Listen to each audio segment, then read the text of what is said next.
Om Swastiastu. Perkenalkan, nama saya Ketut Wira Adi Gunawan, MPM 2021 62 12 11 89 dari kelas A4. Di sini saya akan mempresentasikan tugas mengenai pandangan atau pendapat para pakar atau tokoh tentang arsitektur. Terdapat 3 pokok pembahasan dalam presentasi ini, yaitu yang pertama, what architecture is, apakah arsitektur itu.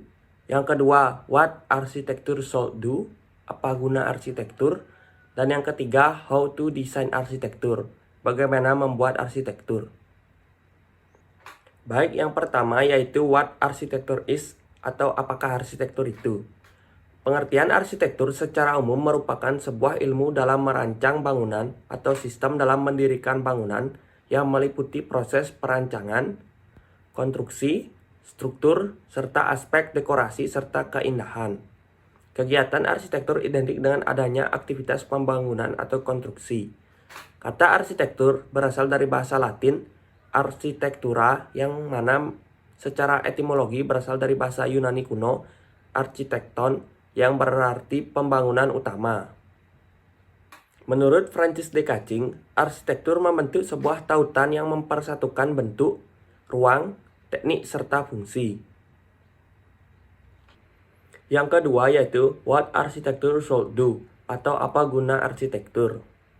Menurut Geoffrey Broadbent, ada beberapa gagasan tentang fungsi konsepnya tentang fungsi arsitektur dikemukakan oleh Broadbent dalam buku Sign, Symbol, and Architecture. Broadbent memandang bahwa fungsi arsitektur perlu ditelusuri berdasarkan hubungan antara arsitek itu sendiri dengan penikmat. Adapun fungsi arsitektur yaitu yang pertama, artistic form atau fungsi bentuk artistik. Ini berarti arsitektur dianggap sebagai bentuk seni, sehingga arsitektur yang fungsional diartikan sebagai bentukan yang artistik dan memiliki nilai keindahan. Yang kedua yaitu kontainer atau fungsi pewadahan. Arsitektur yang fungsional secara fisik adalah suatu yang mampu mewadahi suatu kegiatan atau aktivitas tertentu, sehingga penikmat dapat merasa aman dan nyaman. Yang ketiga yaitu climatic modifier atau fungsi modifikasi kontrol iklim. Ini berarti menunjuk bahwa pembentukan arsitektur yang fungsional itu diartikan sebagai bangunan yang mampu mengantisipasi, mengontrol, dan beradaptasi dengan lingkungan fisiknya. Dalam hal ini adalah aspek iklim yang berlaku di sekitarnya. Yang keempat yaitu environmental filter atau fungsi filter lingkungan. Adalah bangunan atau arsitektur berfungsi sebagai media filterisasi lingkungan, bukan hanya lingkungan bersifat fisik, namun juga berupa lingkungan sosial. Yang kelima yaitu behavior modifier atau fungsi pembentukan perilaku.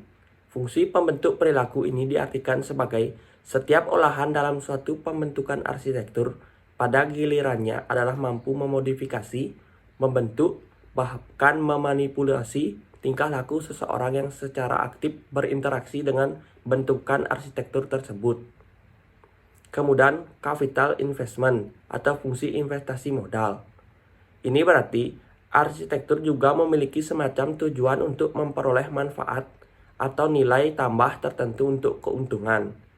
Investasi yang dimaksud yaitu sebagai suatu upaya pemanfaatan sumber daya, baik modal uang, alat, tenaga untuk menghasilkan keuntungan tertentu. Ada 2 jenis keuntungan yaitu keuntungan profit dan keuntungan benefit. Kemudian yang ketiga yaitu how to design arsitektur atau bagaimana membuat arsitektur. Beberapa metode desain sebagai pengejawantahan teori. Bernard Sumi menggunakan beberapa cara, di antaranya yang pertama cross-programming, menggunakan konfigurasi spesial tertentu untuk program yang sama sekali berbeda. Misalnya bangunan gereja digunakan untuk tempat bowling, menempatkan suatu konfigurasi spesial pada lokasi yang tidak berkaitan. Misalnya museum diletakkan dalam bangunan struktur parkir, atau beauty parlor dalam sebuah gudang. Yang kedua yaitu transprogramming, mengkombinasikan 2 program yang sifat dan konfigurasinya berbeda. Misalnya planetarium dikombinasikan dengan roller coaster, perpustakaan dengan trek balap mobil. Yang ketiga yaitu disk programming, mengkombinasikan dua program sedemikian rupa sehingga konfigurasi ruang program pertama mengkontaminasi program dan konfigurasi ruang kedua. Misalnya supermarket dikombinasikan dengan perkantoran. Yang keempat yaitu transformation atau serangkaian perubahan bentuk suatu elemen. Yang kelima superimposition, pertemuan elemen-elemen yang terpisah dan bertentangan yang berbeda dan berdiri sendiri yang mempengaruhi komposisi. Yang keenam yaitu combination, penggabungan beberapa variabel atau elemen yang berdiri sendiri. Yang ketujuh yaitu disjunction atau kondisi terputus, terpisah atau terpecah belah. Dan yang terakhir yaitu synogram montage, kombinasi secara beragam fragmen-fragmen kehidupan yang berdiri sendiri dengan cara pembalikan, perulangan, dan penggantian serta penyisipan. Sekian presentasi dari saya tutup dengan Parama Santi. Om Santi Santi Santi Om.